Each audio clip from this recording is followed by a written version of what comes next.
ఎక్కడి చూసినాం రాజన్న సిరిసిల్ల జిల్లా ఎల్లారెడ్డిపేట మండలం రాచర్ల గొల్లపల్లి గ్రామంలో ఒక తీవ్ర విషాదకర ఘటన చోటు చేసుకుంది. ఇక పిట్ల బాలయ్య భారతీ దంపతుల ఏకైక కుమారుడైన 25 ఏళ్ల పిట్ల వంశీ అనే యువకుడు తన ఇంట్లోనే ఉరివేసుకుని ప్రాణాలు తీసుకున్నాడు.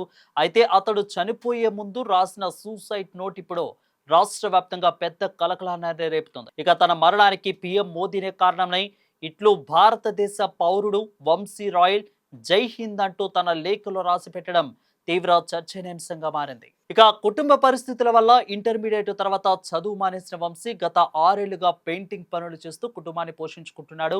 ఇక ఎప్పటిలాగే బుధవారం కూడా పని ముగించుకుని ఇంటికి వచ్చి ఫ్యామిలీ మెంబర్స్ తో కలిసి భోజనం చేసి పడుకున్నాడు. కానీ తెల్లవారేసరికి ఇంట్లోని దూలానికి వేలాడుతూ ఉరివేసుకొని కనిపించడంతో తల్లిదండ్రులు కన్నీరు మున్నీరుగా విలిపిస్తున్నారు. ఇక విషాదంలో మరో కీలక అంశం ఏంటంటే ప్రస్తుతం తెలంగాణలో జరుగుతున్న ఓటర్ల జాబితా సవరణ ప్రక్రియకు సంబంధించిన ఎస్ఆర్ ఎన్యూమరేషన్ ఫామ్ పైనే వంశీ తన ఆఖరి లేఖను రాశారు. ఇది నా యొక్క చావు లేఖ అని మొదలుపెట్టి తన చావుకు పీఎం మోదీనే కారణమని, తన కుటుంబానికి ఎలాంటి సంబంధం లేదని రాశారు.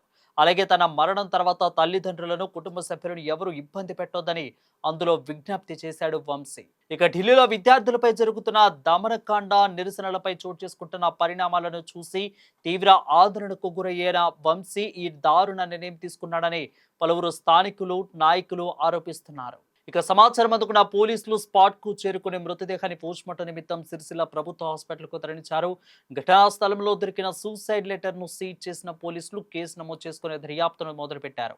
ఇక సూసైడ్ నోట్ లో పీఎం మోదీ పేరును ప్రస్తావించినప్పటికీ పర్సనల్ ప్రాబ్లమ్స్ ఏమైనా ఉన్నాయా, లేక అన్ఎంప్లాయ్మెంట్, దేశంలో జరుగుతున్న పరిణామాల వల్ల మానసిక ఒత్తిడికి గురయ్యాడా అనే కోణంలో దర్యాప్తును మొదలుపెట్టారు పోలీసులు. ఫుల్ ఇన్వెస్టిగేషన్ పూర్తయ్యాకే వంశీ ఆత్మహత్య గల నిజమైన కారణాలు బయటకు వస్తాయని అధికారులు చెబుతున్నారు.